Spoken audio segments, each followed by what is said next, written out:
I now give the floor to His Excellency Subramaniam Jaishankar, Minister for External Affairs of India.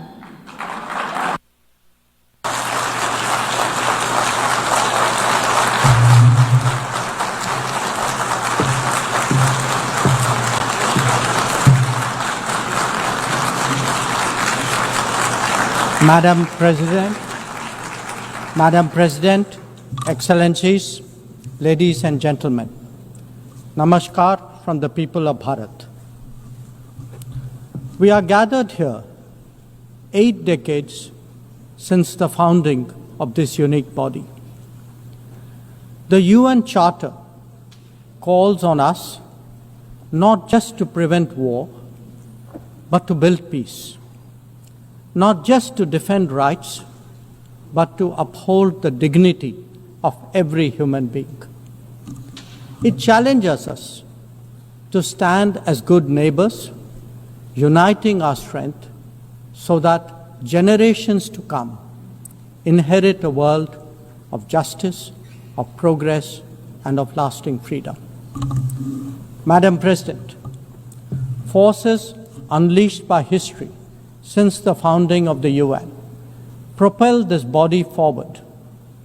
As decolonization advanced, the world began to return to its natural diversity. The membership of the United Nations quadrupled, and the organization's role and remit grew significantly. In the era of globalization, its agenda evolved even further. Development goals took center stage, even as climate change emerged as a shared priority. Trade acquired greater prominence, while food and health access were recognized as essential to global well-being. Where security was concerned, the UN undertook peacekeeping operations and promoted disarmament discussions. As a result, the UN became a natural platform to debate key global issues. Madam President, we must ask ourselves today, how has the UN lived up to expectations? And just look at the state of the world. There are 2 significant conflicts underway, one in Ukraine and the other in the Middle East, West Asia. Innumerable other hotspots don't even make the news. The slow progress of the SDG Agenda 2030 presents a sorry picture. On climate change, the reality is of recirculated commitments and creative accounting. If climate action itself is questioned, what hope is there for climate justice? When a once-in-a-century pandemic hits us, we saw open discrimination in access to vaccines and to travel. Energy and food security have been the first casualties of conflict and disruption, especially since 2022. Better-off societies insulated themselves by having the first call. The resource-stressed ones scrambled to survive, only to hear sanctimonious lectures thereafter. When it came to trade, non-market practices gamed rules and regimes. The resulting concentration exposed the world to leveraging. On top of that, we now see tariff volatility and uncertain market access. As a result, de-risking is a growing compulsion, whether from limited sources of supply or over-dependence on a particular market. Economic concerns have other dimensions as well. Heightened technology control is one. The grip on supply chains and critical minerals is another. The shaping of connectivity is no less sensitive. Protection of key sea lanes has become a challenge. restricting the evolution of a global workplace is an issue. Each makes a compelling case for more international cooperation, not less. But are we really headed in that direction? And where has the UN actually made a difference? Madam President, as members of the UN, we meet here as sovereign equals. That is not a formalism, but a recognition of the inherent diversity of our world. Understandably, we have different history, traditions, heritage, and culture. For them to coexist, for them to enrich each other, it is imperative that we foster understanding and respect. This will only happen when we resist political interference and economic pressures, when narratives are free of prejudice, when double standards are abjured, and when pluralism is truly appreciated. Madam President, Excellencies, while asserting our rights, we must also firmly face up to threats. Countering terrorism is a particular priority because it synthesizes bigotry, violence, intolerance, and fear. India has confronted this challenge since independence, having a neighbor that is an epicenter of global terrorism. For decades now, major international terrorist attacks are traced back to that one country. UN's designated lists of terrorists are replete with its nationals. The most recent example of cross-border barbarism was the murder of innocent tourists in Pahalgam in April this year. India exercised its right to defend its people against terrorism and brought its organizers and perpetrators to justice. Because terrorism is a shared threat, Madam President, it is essential that there is much deeper international cooperation. When nations openly declare terrorism a state policy, when terror hubs operate on an industrial scale, when terrorists are publicly glorified, then such actions must be unequivocally condemned. The financing of terrorism must be choked, even as prominent terrorists are sanctioned. Relentless pressure must be applied on the entire terrorism ecosystem. Those who condone nations that sponsor terror will find that it comes back to bite them. Madam President, an objective report card will show that the UN is in a state of crisis. When peace is under threat from conflicts, when development is derailed by lack of resources, when human rights are violated by terrorism, the UN remains gridlocked. As its ability to forge common ground diminishes, belief in multilateralism also recedes. Central to the erosion of the UN's credibility has been resistance to reform. Most members strongly desire change, but the process is being made an obstacle to the outcome. It is imperative that we see through this cynicism and purposefully address the reform agenda. The historical injustice done to Africa should be redressed. Both permanent and non-permanent membership of the Council must be expanded.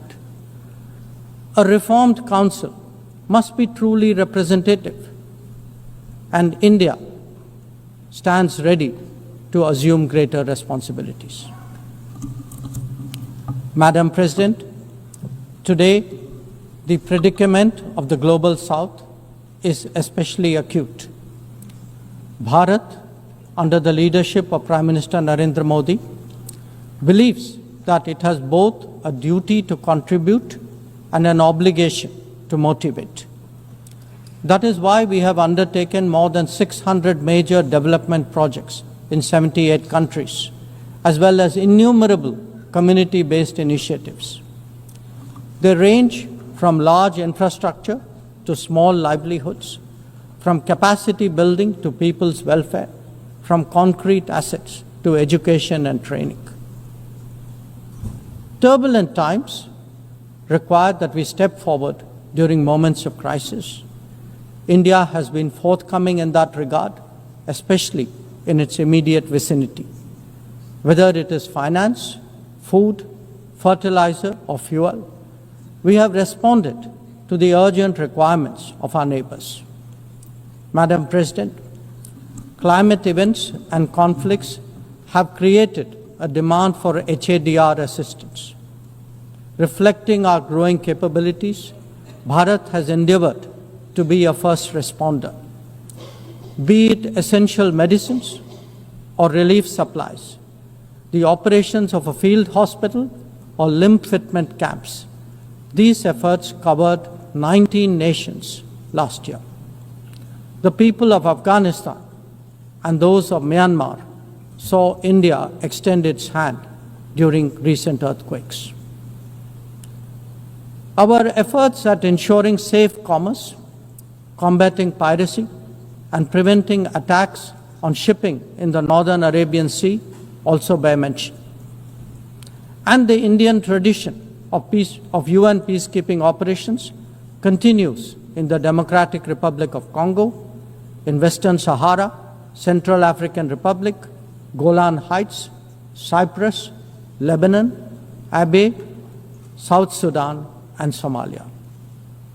To put it clearly, our soldiers ensure peacekeeping, our sailors protect maritime shipping, our security counters terrorism, our doctors and teachers facilitate human development the world over, our industry produces affordable products, our techies promote digitization, and our training facilities are open to the world.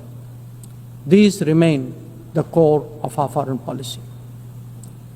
Madam President, each one of us has the opportunity of contributing to peace and prosperity. In the case of conflicts, especially Ukraine and Gaza, even those not directly involved have felt its impact. Nations who can engage all sides must step up in the search for solutions. India calls for an end to hostilities and will support any initiative that will help restore peace. The last decade in Bharat has also seen transformative changes due to the vision of Prime Minister Modi. Our digital public infrastructure has redefined governance and enabled delivery of public services on an unprecedented scale. Our startup ecosystem, innovation culture, and microfinance are changing the face of society.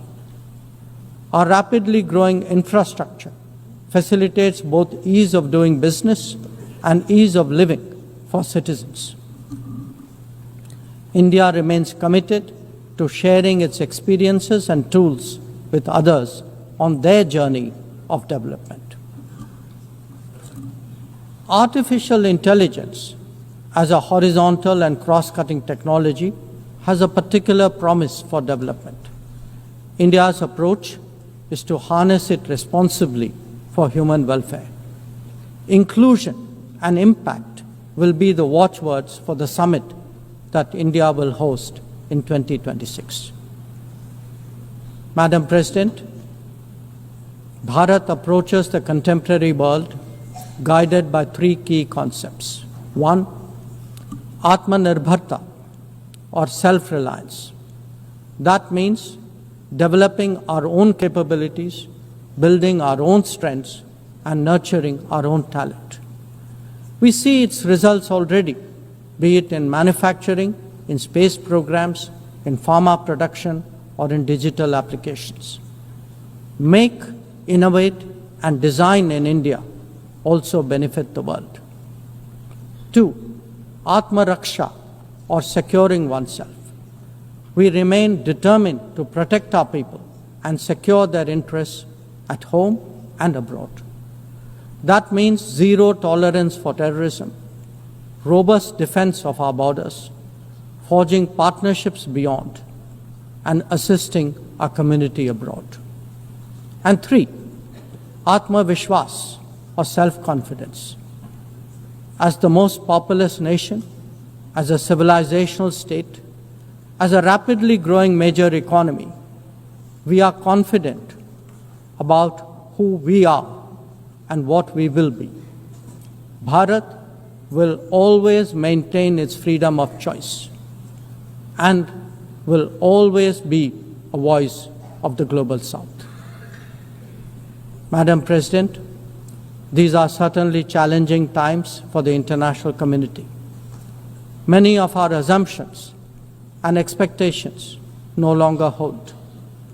In such circumstances, it is imperative to stay strong, to hold firm, and to deepen friendships. International cooperation must prevail because islands of prosperity cannot flourish in an ocean of turbulence. A world order requires common purpose, as it does empathy for others. That is where we look to the United Nations. Madam President, every member who can make this world a better place must have the opportunity to do their utmost. And for that to happen, reformed multilateralism is the obvious way. The 9th decade of the UN must be one of leadership and hope. Bharat will do its fair share and more. I thank you.